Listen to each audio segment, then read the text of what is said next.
Welcome back to the Talking Archive. I'm Josh Jacobs, and it's an honor to be speaking with Sacramento, Northern California radio personality, that is, Tony Cox. Thanks for coming on to our show. Oh, Josh, pleasure. Thank you so much for having me today. It's a wonderful, beautiful day here in Sacramento. The sun's shining, the allergies are out, I'm sneezing, coughing, but other than that, it's beautiful. How you doing? Oh, man, I forgot my Benadryl, doggone it, but I'm doing well. Well, tell us about your background growing up and how you got into radio. Okay, well, my background. First of all, I almost remember being born. I know that sounds weird, but I've always had that thing called presence of now. Really weird. Won't even get into that.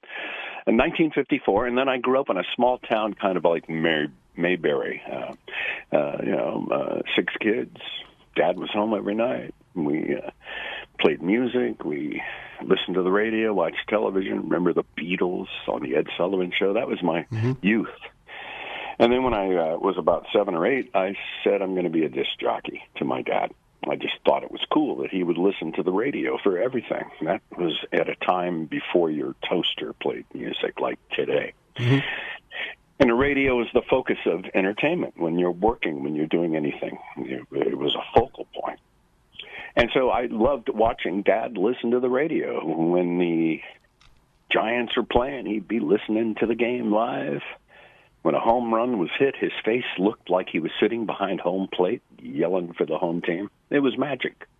The weather would come on. I was fascinated because 10 minutes after the weather forecast came on the radio, he would say to me, "Hey, it's going to be a beautiful day. No rain." And I knew where he got that from. It was magic. I used to watch him listen to the radio. So by the time I was 13, I got my FCC license. For those of you who haven't had to do that, it was no big deal. I was 100 questions. I memorized answers. I have no idea why the frequency tolerance of FM is plus or minus 20 megahertz. I have no idea why, but that was the answer to the test at that age, so I took it. And then I got into radio, and here I am, 55 years later.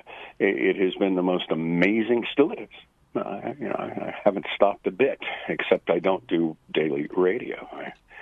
I started in high school, worked all my way through there, and then went on to the Bay Area of Northern California, Southern California, Chicago, and a few other markets, and came back here to beautiful Northern California. I mean, Sacramento is a beautiful place to leave.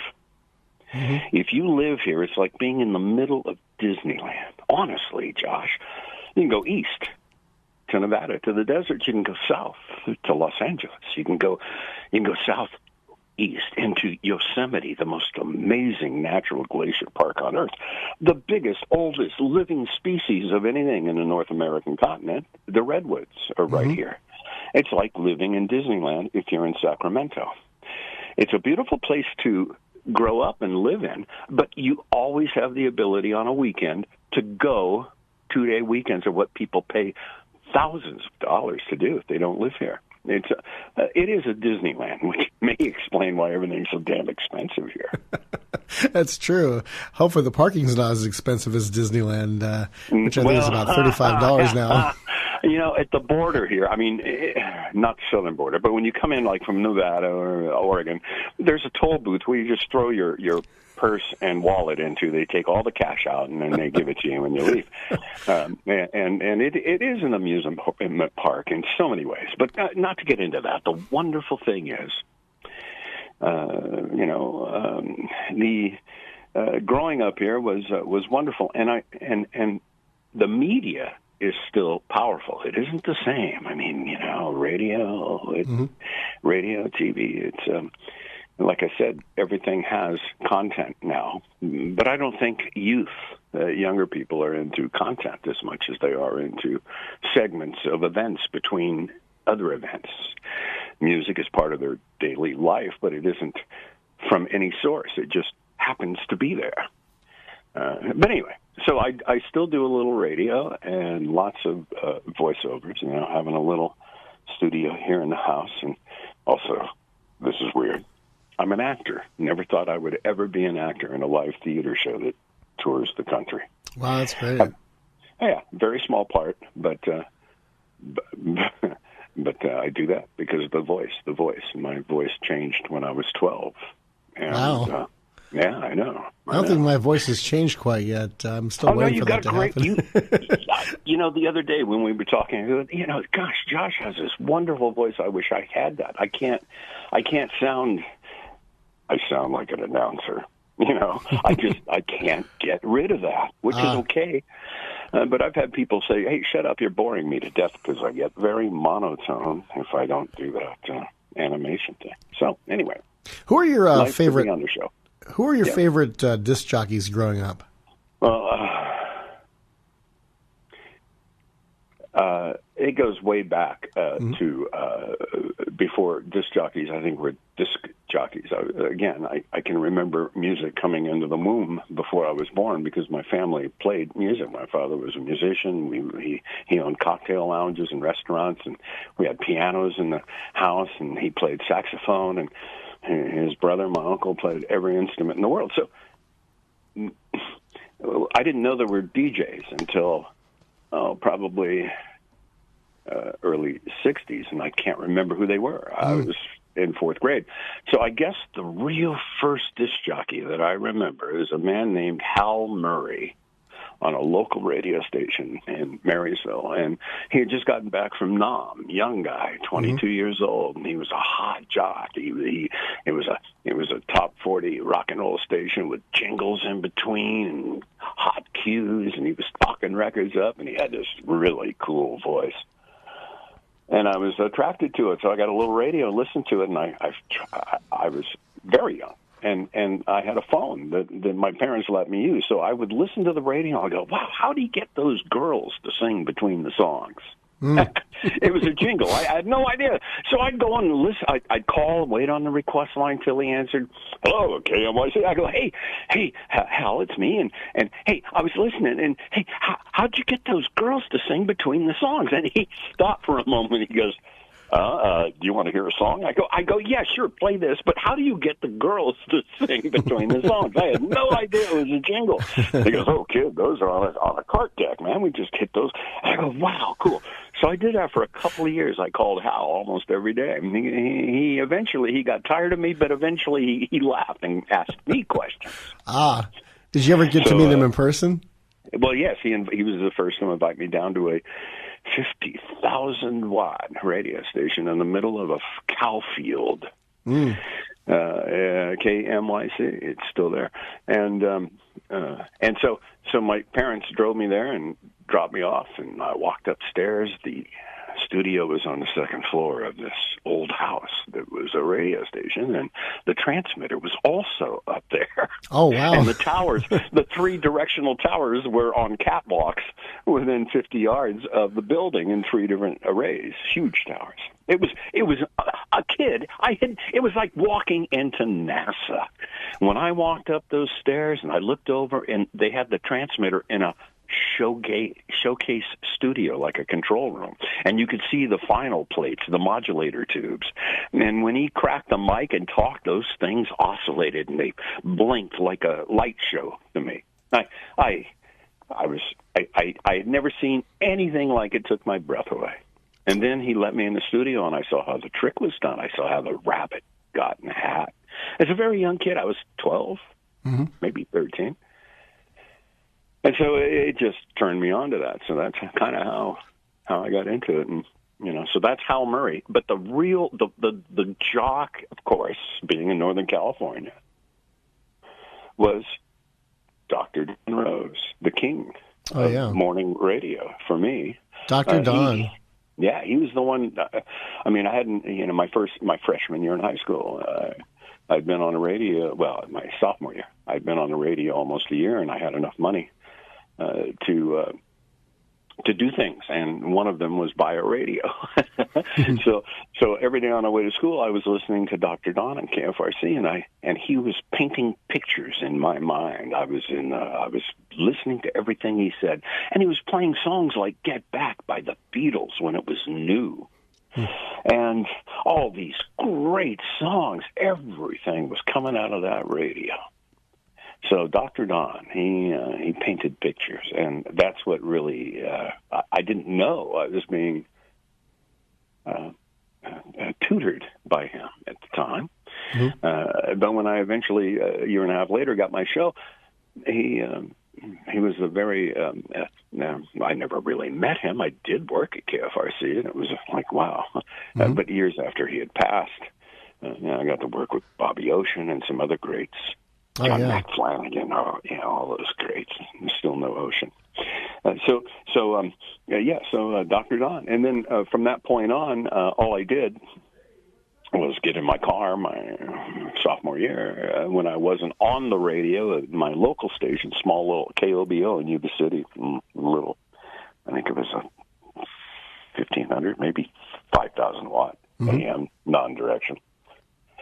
But it was rocking and rolling. I mean, Dave Williams from KFBK and from Dallas, famous talk show host, he started there. Wow. So many great jocks, yeah. Well, that Dave Williams, was he the one who eventually announced on television the game show Face the Music by chance? Well, I don't know. But I don't know. He just retired from the number one news station in Dallas.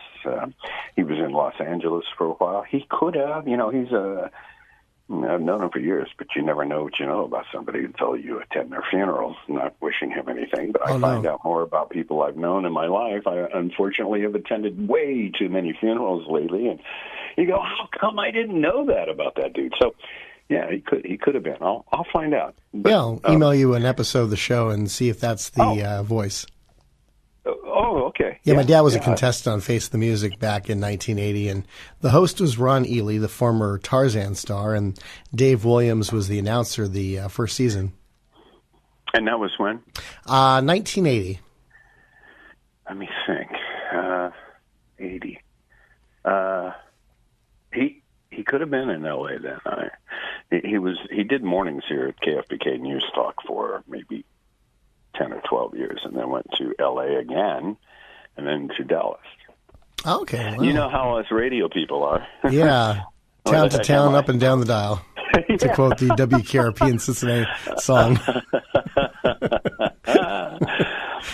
So that's that. And then, but I just love the industry, and, it has gone through changes, and it has been saturated, and the monetary rewards, not just for the announcers and talent, but for people who own the properties.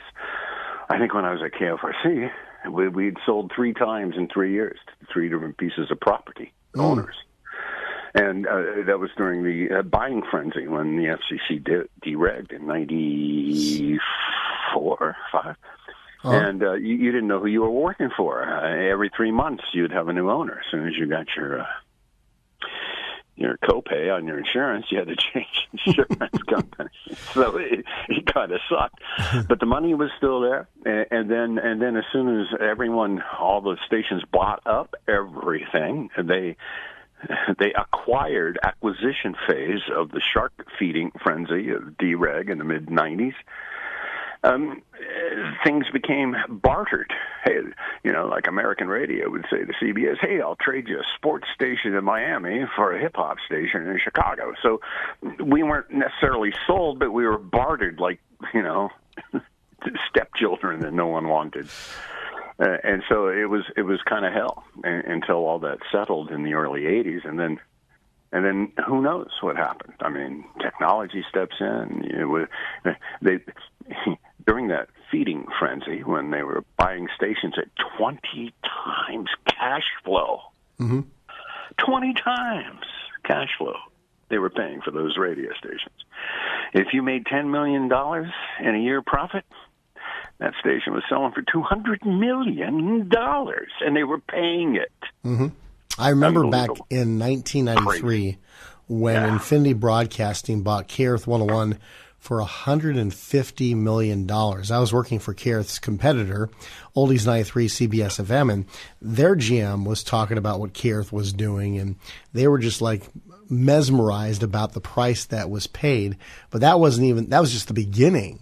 I think it was, 2000 when Clear Channel had to divest of some stations. Radio One, a Washington, D.C. based company, African American owned, bought 100.3 FM in Los Angeles for $400 million and made it the Beat, an R&B hip-hop station. But then 7 years later, the value went down. Radio One was hurting, and so they sold it to Bonneville Broadcasting for $180 million and changed it to AAA and eventually classic rock for about 9 years. And then Entercom did some switching and trading and bartering, like you said, and end up having to sell because they bought CBS Radio. They had to divest of a station. They divested of 100.3, sold that to EMF, the Christian adult contemporary format, I remember for the EMF, $50 million plus 2 or 3 other medium-sized stations. I'm thinking to myself, this format or this signal lost over $350 million in value in just 17 years. Yes.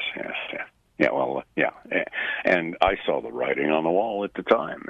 How can you pay 20 times cash value when Internet is coming in, guys?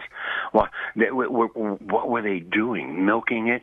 Driving it till the wheels fell off and cashing in on every old paradigm dollar that remained before the industry knew what was going on? I don't know if it was that collusive or not, but it certainly, anyone who paid that back then did it just to cash in on money. It was like crypto radio. Get in now. It's the pyramid scheme. Your antenna is, buy now. And I don't mean to be that crass because it's just my opinion. But I was right there in the middle of it. I lived it. It was, and it didn't callous me. I kind of went along for the ride. It was almost interesting. In fact, it to me, it motivated me to get off the air as talent. I stayed on the air for a while, but I realized that with technology and the ability to produce digitally, I knew what would happen after we went from analog to digital. I was trained in San Diego for a week to come back to KFRC where we had tape, the best. But it was all analog, and when I came back from training at the Pacific Recorders in San Diego to learn how to copy and paste a file to do recording all of a sudden, non-linear, it took me a week to learn how to do a 30-second voiceover, to learn how to do the same thing totally different. But I was into it. And when we came back, everything was digital. The whole world changed. Now, there were many who were turned off by that immediately in the industry. Hell with that. Keep my this. And, granted, we were the very first, and it wasn't a trend. People came from everybody came from the local stations to see my 1 gig Mac hard drive that would barely run 4 commercials without having to purge the hard drive memory. But it was brilliant. It was amazing. No one had ever seen it. Oh, yeah. They would say, so hey, if the phone rings 3 times in that spot, you don't have to put it there. You just copy it and you paste it there. You don't have to do a punch in. No, you don't, man.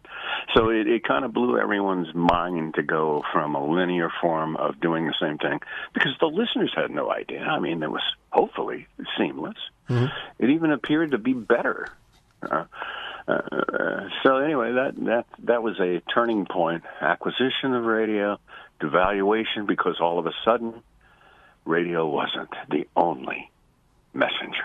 We're talking with radio personality Tony Cox, and next time he tells us the story about how he got his first radio gig at KOBO in Yuba City, California.